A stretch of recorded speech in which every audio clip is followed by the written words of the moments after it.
Good morning, everybody. Stu Smith here, going live. Hope you guys are well today. It is Monday, and we are going live with some questions and answers, as well as showing a few CSS videos. So, recently I posted an article, and it's not really an article, it's more of like, hey, let me tell you something about sending in videos so I can critique you better. All it is really just a list of saying, hey, have somebody walk alongside the pool with you when you're doing the CSS and um, filming. In fact, even turn the phone sideways. That'll help me see your entire body. A lot of times I get videos and I just see half a person's body when they're swimming. Um, Try not to have a lot of glare in the pool. Sometimes if the sun's coming, you can't see what's going on underwater. So, um, my advice to that is if you can't see yourself swimming, I can't either. About all I can do is really see the timing of the stroke. I can't really get into the specifics of, is your pull proper? Is your kick proper? Are you gliding with a good streamline? I can count and see that you're gliding long enough or not long enough. I can see you're getting some good distance out of that glide or not. But I need to see a little bit more. So if you can't see yourself swimming, I can't either. Don't send it in. But you can just send it in. It gives you a little bit of directions. Send it to my email, stu@stusmith or .com, or you can send it to DMs on Instagram. Work pretty well as well. So just a little note there. And because I sent that letter out, I've been getting a lot of submissions. So it's like, I guess people didn't realize this was a thing, or maybe they're just new to the process. That's fine too. Um, so let's show a couple. All right, so I'm going to share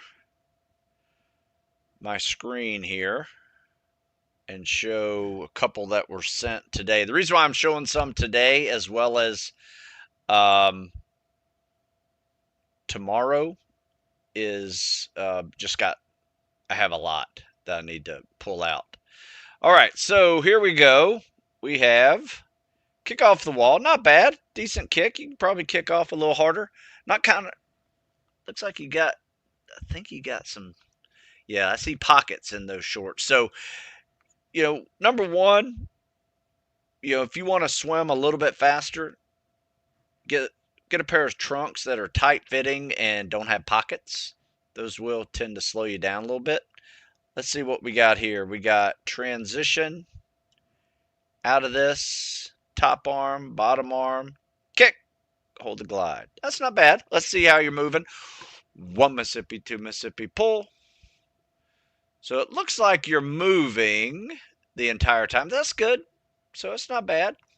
I mean, you're looking at like about a yard per second. I think this video is, 51, 52 seconds. Awkward double arm pull. I mean, try to push more water behind you versus just sweeping of the arms like you're doing jumping jacks. So, that double arm pull, in fact, let's go back to it. That double arm pull shouldn't feel like a jumping jack. It should feel more like a muscle up, right? So you're grabbing water here and you're pulling and pushing it down behind you. Just watch breaststroke pull out. And if you don't like it, just take it out. I've seen people drop 30, 45 seconds just by taking out their breaststroke pullout when it wasn't working for them. So I like to also have you guys facing me whenever you're swimming. So that way I can kind of see how you're breathing, where your streamline is. Like when you're kicking and recovering, that looks tight. That looks good. Top arm, I like the freestyle catch. Not bad. Good glide.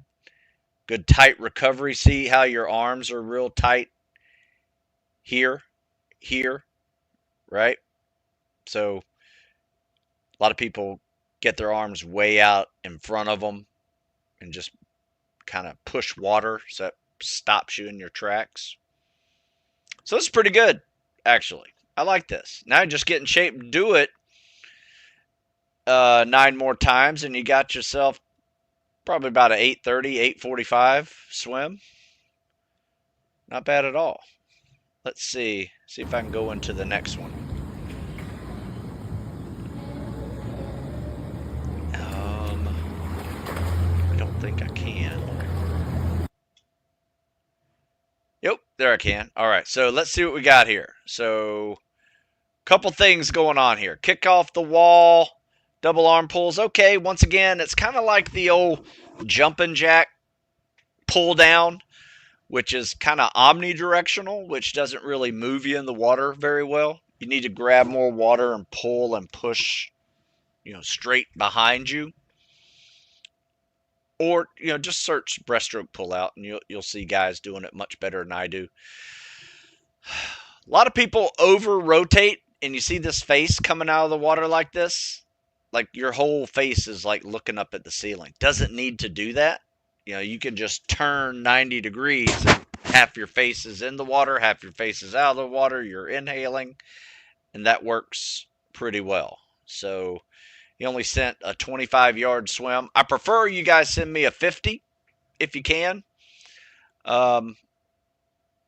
If not, I'll just replay it several times like this. Top arm, bottom arm, kick. Yeah, your top arm needs to be more of a freestyle catch as well. Little flutter kicks can go. Once again, take out the board shorts, get some actual swimming trunks.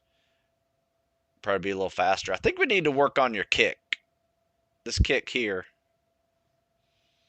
Scissor kick. Yeah. I mean, you get pretty far, but you definitely need to take out those flutter kicks. All right, so those are the only two I'm going to make you do today. All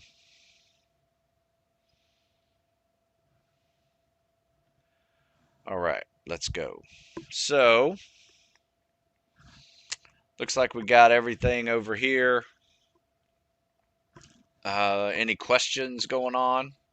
So I jumped right into those CSS. Let me see what I'm working on. So I'm working on a couple of different articles. This is a great time for beginners. Some reason New Year's is like, one of those big times for the fitness world to like hit you hard with a bunch of beginning workouts. Unfortunately, by the end of January, nobody's even using the word resolution anymore, so I don't even use it at all. So take it out. No New Year's resolutions. Just let's start training now and get a little head start on the New Year's, and build some habits going into it, because it doesn't matter when you start. I mean, yeah, start on a Monday seems logical. Start at first of a month seems logical, but none of that is really necessary. Instead of making today one day, make it day one. I love that saying.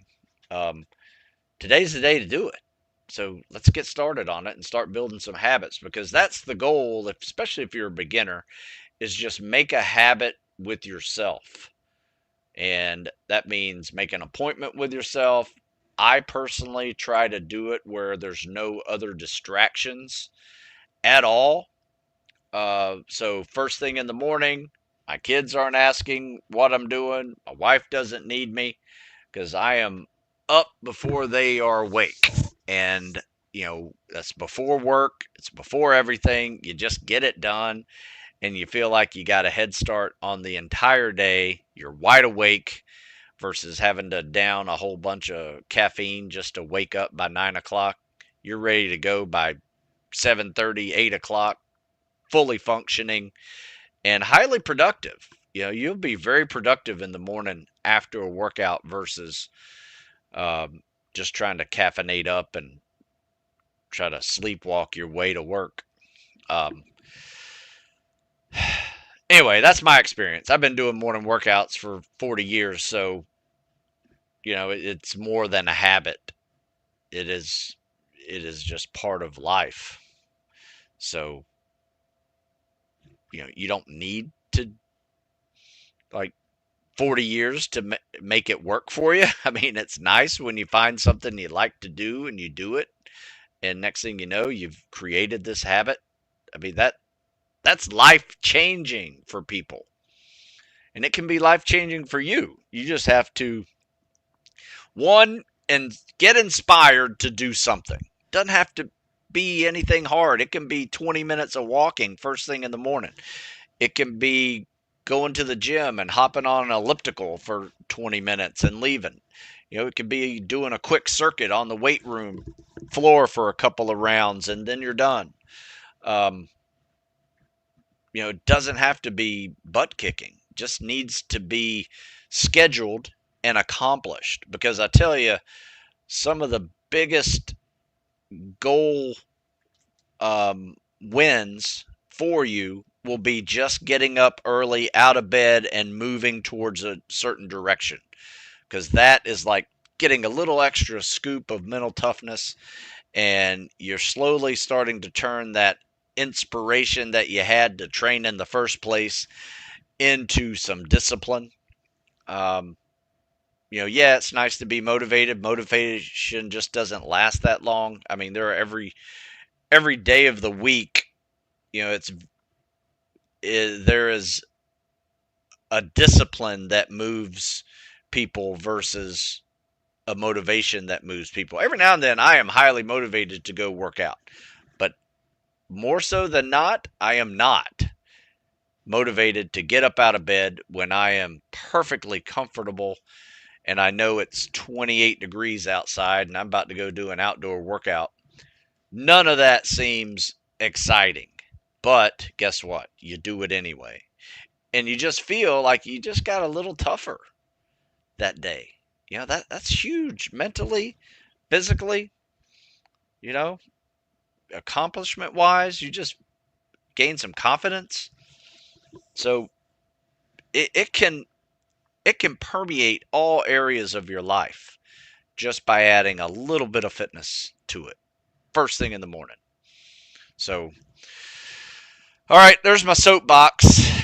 So anyway, I try to pump people up, especially beginners, um, people who are slacking, fall off the wagon, with that little tidbit of information. Um, so Pete says, "Thanks for doing these. No problem. Glad to be of help." Um, Caleb says, "I have the jammers on my body as we speak. uh, got my goggles and trunks for Christmas. Awesome. Yeah, that's always a great gift. Gift of fitness. Highly recommended. I remember my first weight set. I was 12 years old and I ordered it in the back of a Sears catalog. This was before most towns had malls and stuff. Um, we didn't have a Sears, but we had a Sears store, like a little strip mall store, where you go in, you make these orders, and they mail it to the store, and you come pick it up. So anyway, one of my first weight sets was a bench and 110 pounds of concrete weights. Um, Man, that was good times. Set it up in my garage. Just never turn back. So gift of fitness is the best. Let's see. Can you do 4 max push-ups, 10-day method with pull-ups and sit-ups at the same time? Yes. Yes. In fact, but you need to read this article if you're going to do that, because a lot of people just screw it up and they don't see any gains because they went too hard or they didn't go hard enough. But if you follow the directions in that article I just posted, I'll post it over here on Instagram as well if you're interested. But it's called the free 2-week protocol for pull-ups, push-ups, and now sit-ups. I've seen people increase 50 to 100% in their 2-minute push-up, pull-up, and sit-up tests over the years.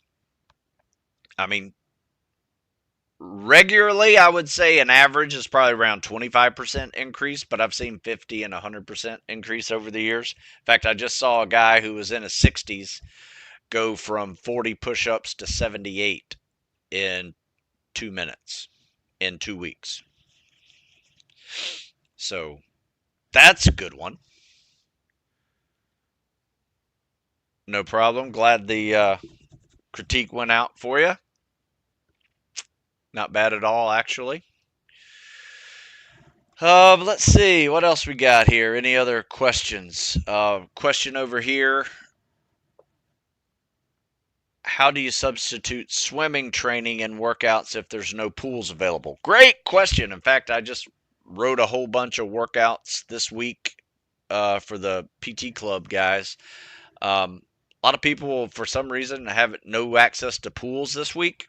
I don't know if it's a end of year maintenance thing. Sometimes you see it towards the end of the year, and they just shut down the pool. And people are so busy anyway; they're probably not swimming.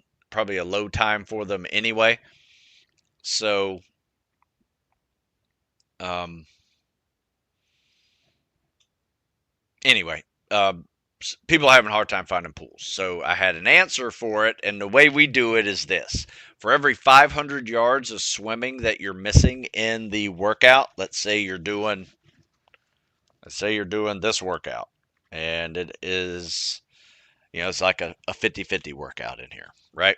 And if you do the math, there's a 500 warm up, 10 50-50s, and a little bit of bobbing and treading on the back end.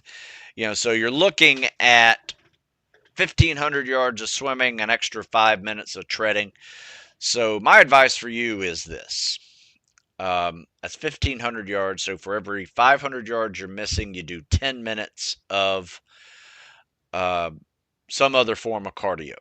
Now, upper body days, we tend to do rowing. You can do running if you prefer. Sometimes I like it to be a non-impact cardio, just in case somebody's peaking already on their running miles. So we tend to do rowing on upper body days and biking, elliptical, stair stepper on leg days, if you can't get to the pool and do the fin swim. So that's how we do it. So the ratio is 500 yards equals 10 minutes of other forms of cardio.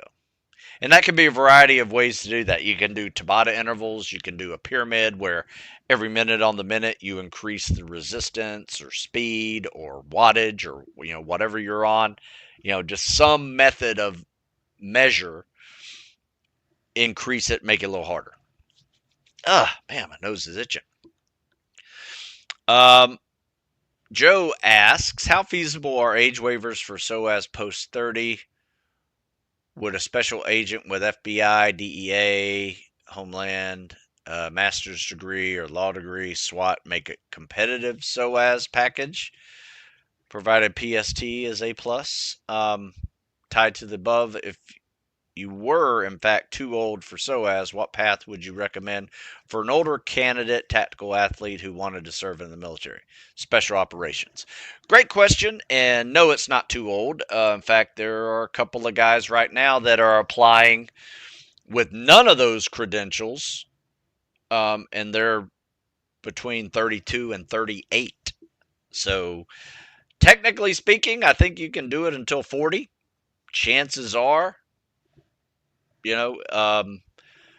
it's going to be a little bit harder to get a slot after 30, but not impossible. I will say this, though. I have seen guys over 30 on regular occasion get to and through Green Beret training, Army Special Forces training, as well as the Air Force Special Warfare pipeline. It is not uncommon for older people to get through that pipeline. It just happens. It is very common, not a big deal. In fact, it's more common than at Buds. Buds is a little younger.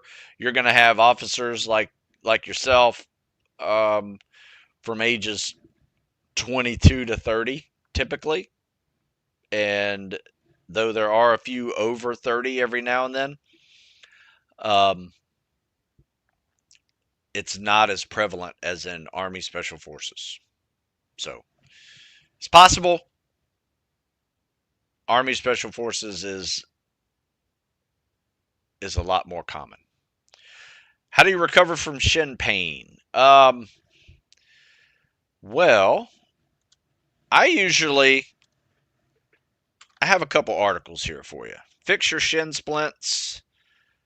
Um, this is a real good one done by a doctor of physical therapy. Highly recommend reading this one. It's called Fix Your Shin Splints, Medial Tibial Stress Syndrome by Seth Donaldson, DPT, Doctor of Physical Therapy. One of our guys that works out with us. Great guy. Helped me write this article.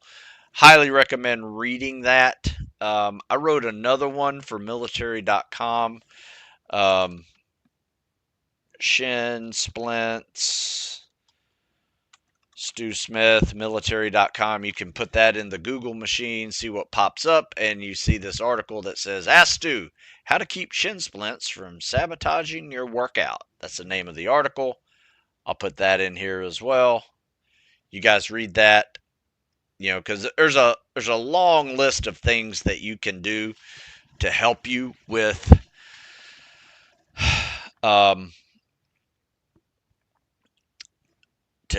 shin splints. Everything from getting new shoes, reducing your running, doing more non-impact cardio. Oops, I just screwed something up over there.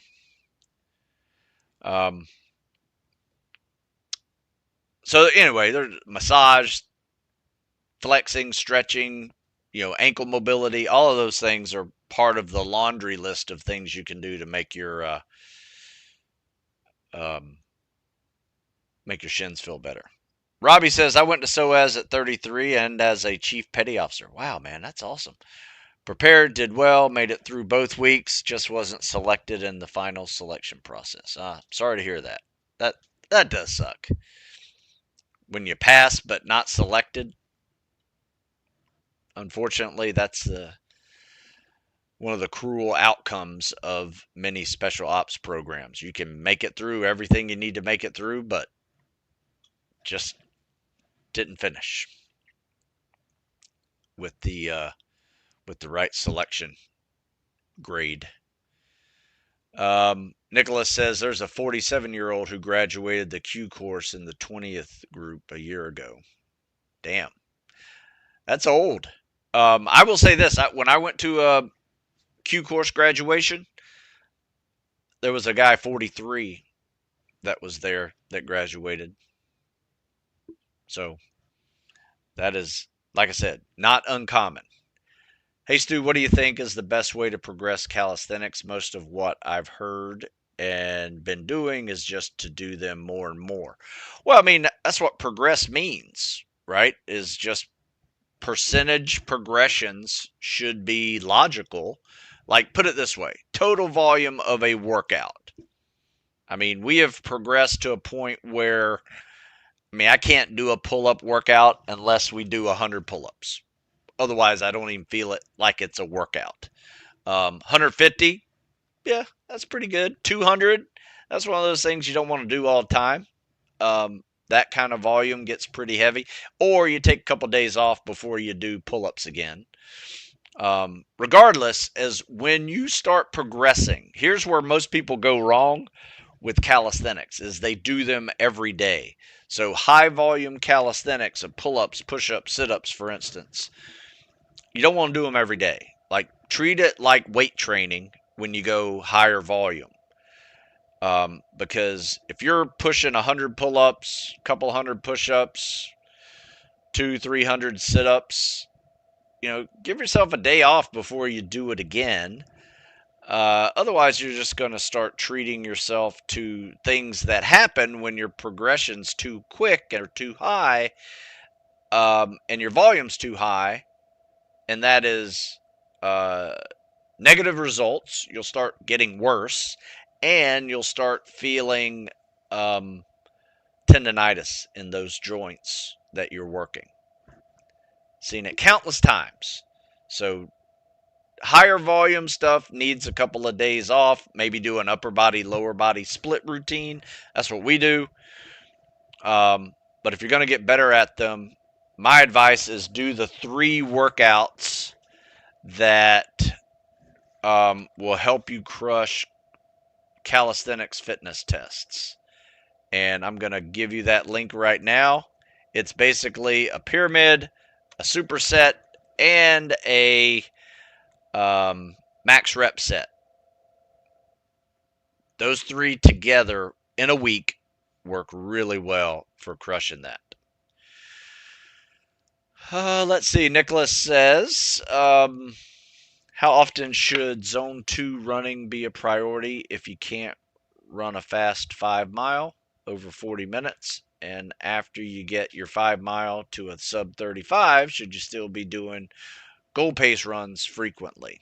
That's a good question. I think everybody's a little bit different. I mean, I for one, like to do goal pace running to master the pace, right? If I need to learn what a 7-minute mile pace is, I want to know it to a point where I can breathe, or I can start running, and the way I'm breathing, the way my stride is hitting, the way my arm swing's going, way my heart rate is beating, I know I'm at a 7-minute mile pace just by the way it feels. So that is what I try to get people to master, is almost like, the kinesthetics of running that pace. So you know it. You've kind of muscle memoried, for lack of a better term, what that pace feels like. That does take a few of those goal pace workouts a week. Now, once you've mastered that, yeah, you can do a mix of everything. You can do some tempo runs. You can do some zone 2 runs. You can cut the volume back a little bit if you need to and replace it with some non-impact cardio, especially if you feel like you're putting up too many miles per week and you're starting to feel the aches and pains of that. You can replace some of those longer runs with rucks, especially if you're preparing for what I think you're preparing for in Ranger School with, that 5-mile timed run. So, yes, it's kind of up to you. But put it this way, I would still do 2 goal pace runs a week, maybe 1 zone 2 a week, and then mix in a sprint day. And if you wanted to, you can do another one where it's you make running harder. A day where running is harder. That is either on a beach, on a hill, with a ruck. Some way you're still running, but it's a little harder. I was wondering if you knew Brendan Looney at all. I have met the Looney brothers. A few Navy SEALs I spoke to talked very highly of him. Additionally, among the SEAL officers you know and have trained, who impressed you the most and why? Joe, that's a really good question. I've known a whole bunch of guys, over the last 25 years and still do. There's some are still in, making admiral. It's funny when, your students or former students are in the admiral side, 06, commanding officers, dev group commanders. There's so many of them. I don't want to put out any names of them, but I'm honored to be even a small part of their journey. Whether that was just teaching them to swim a little bit more efficiently, or actually part of their selection process. So there you go. For you guys prepping for SOAS, how do you help them prep for the interview phase? What's the biggest piece of advice you have for guys who are trying? We actually do, any of my officer guys actually go through group presentations. So I will do a couple of things. One, I will say, give me your opinion on this, and they'll have to present their opinion on something out of the blue. That's the hard one. The little more easier one, that's still difficult, is they find a topic they want to talk about, maybe a hero talk, where it's pretty common where they will pull out somebody who, gold star, um, someone who died in combat, someone who was awarded the Medal of Honor, just little things like that that are very important in the culture of the military. Um, we all should know them. We all should remember them. And I give them an opportunity to practice their public speaking with those types of discussions. So my advice is do that. Pick somebody, give a 5-minute talk on that person's life, why you admire them. Um, you know, I think that's a great way to do two things. One, remember the fallen, and two, practice your public speaking skills. Sometimes we've even done it like a debate. Two guys have to debate each other, right? One guy has to give a pro stance to abortion, other guy has to give the negative stance to it, pro-life version to it. Well, I don't care what you think, whether you think about it or not, and um, where you lie politically. I don't care. I just want to hear your version of your discussion and that person's discussion as well, and we have like a little debate on it. So that's another way to do it. My biggest thing for the interviews is you just need to know why you're doing this, right? Know why you're doing it. And then I always tell people to read the book. I never have it here when I'm wanting. I always give it out. By Water Beneath the Walls by Milligan. Read that book because it is a complete history of special warfare, commando raids post World War One to the present. Highly recommend reading that book if you want to be a SEAL or going to SOAS. And then you will now have a laundry list of stuff to pull from for those discussions. Somebody just asked, you think I'm in Texas? I am not in Texas. I am in Maryland. So, what would you consider decent year-round running mileage when preparing for SOF? Is 35 miles a week decent? Yeah, 35 miles a week is decent. But I also treat my running year like a bell curve. So I'm going to have lower sections of mileage, like maybe 20 miles a week while I'm heavy lifting or less. And I'll have higher up 35, 40 miles a week when we're doing more calisthenics and cardio. And then we'll come back down in the fall and get ready for another lift cycle.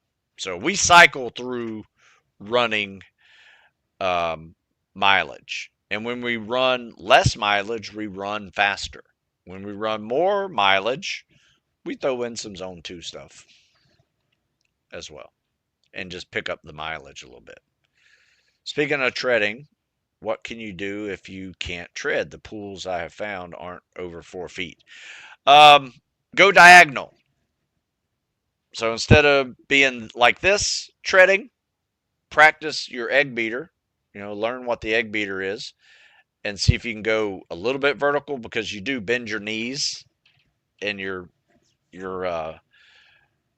also need to read my article, Treading and Mobility, because your treading issues may be a mobility issue between your hips, knees, and ankles that you need to fix. Otherwise, you're not going to produce enough downward force to actually tread. In fact, you need to read that article. In fact, all I need to do on my computer is go treading. But if you do treading, mobility, and my name in a Google search, this article will pop up. And this article is called Treading Might Be a Mobility Issue. Try these stretches. Works really well.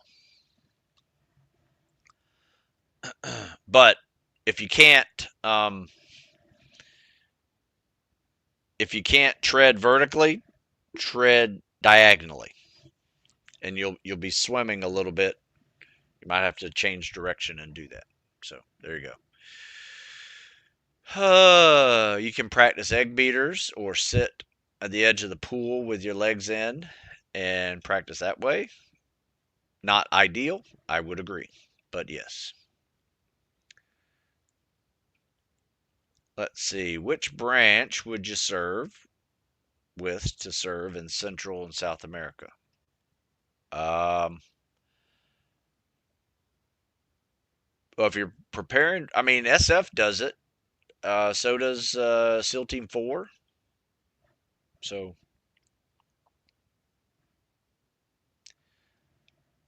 do the articles you post stay on after the live ends? Um, I don't know. I mean, look in the comments section. They should be there for forever. Or, you can use your Google machine and put my name in that question that you are asking. I'm telling you, I've probably written about it. Any advice for the 100-meter travel for sinkers? Yeah, learn how to do a dolphin kick because your dolphin kick is your only unit of propulsion. So you have to learn how to dolphin kick, and that means pushing water with the top of your foot and pushing water with the bottom of your foot. So what I do is I'll do 1, 2, 3, come up to breathe. 1, 2, 3, come up to breathe. Where a lot of people go wrong on the dolphin kick is they just push down and then they bend their knees up, push down, bend their knees up, push down. They're not actually producing power with the up kick. You got a down kick and an up kick when you're dolphin kicking. So you got to produce both sides. Just Google the term dolphin kick and watch swimmers do a dolphin kick and try to mimic that because they will show you how to do it. Recently got 2 bad meniscus injuries from a bike accident. Damn, that sucks. Any tips for quick recovery without losing much progress? No, I don't have any tips for that. You need to go talk to a physical therapist because, I mean, cartilage pain kind of sucks, but it's not the end of the world. If you didn't need surgery, you're lucky. But talk to a physical therapist and see what they think first, and then once you get cleared from physical therapy to actually go do something, um, start gently. My advice would be if you can't run, hop on a bike, not a bike that you just had an accident on, a stationary bike, which is a little more safe.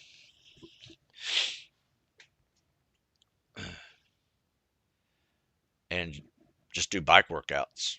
I can't tell you how many bike workouts I have done and actually have come back to running hardly missing a beat. In fact, there's an article I wrote called The Best Bike Workouts to Maintain Your Cardio When You Cannot Run. In fact, I'll even share it here on my screen, and you can go to military.com, type this out, and you will see. You guys see this? So this is the best bike workouts to maintain your cardio fitness when you cannot run.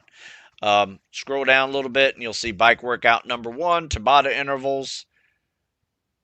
Bike workout number 2, bike pyramid, increase resistance every minute on the minute. Bike workout number 3, 100-calorie burnout, set as fast as possible. So that means you just crank it out, high repetition or high RPMs, high resistance, burn as much calories as you can in burn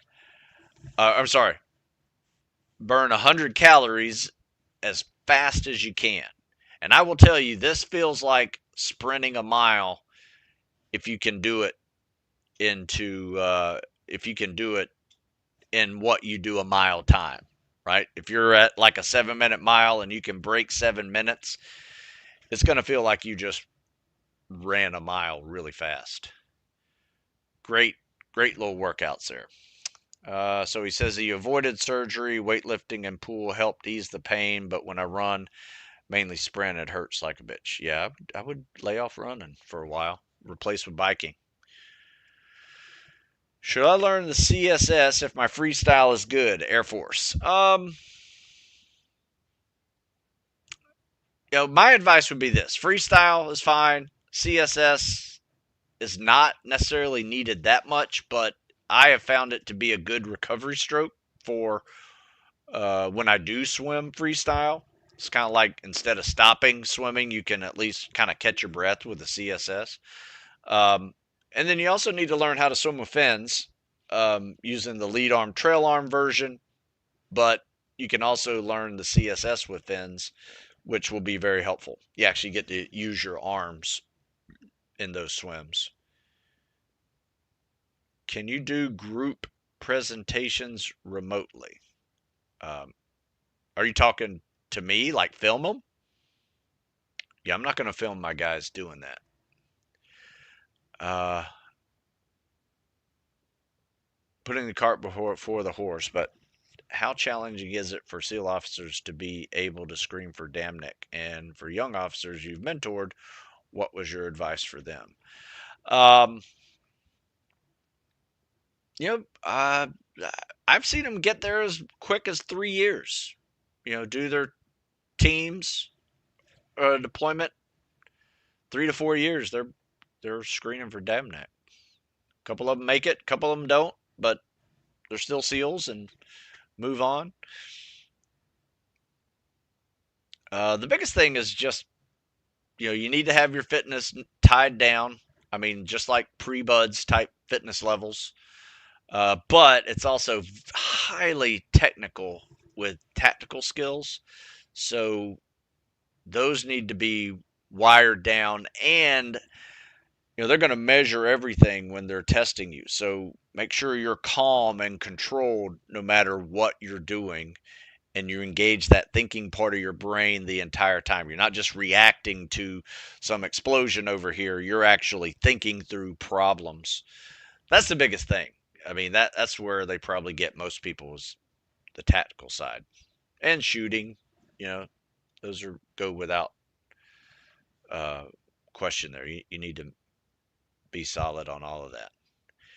Can I swim for distance in the morning and speed in the afternoon, or would that hurt me more than help? No, I don't have a problem with that. I think distance is a great aerobic base trainer, and speed, is going to help you with your times. All right. So, looks like we got all these questions answered over here. Um, Apologize if I missed any. I do need to go. I'll show some more CSS tomorrow. And if you got some, send them to me. Read that article that I posted in the comments section or the description of this video over here on YouTube, and you can see how to get those videos to me. And I'm happy to critique them. All right, folks, I got to run, and I'll see you tomorrow. You guys have a good one.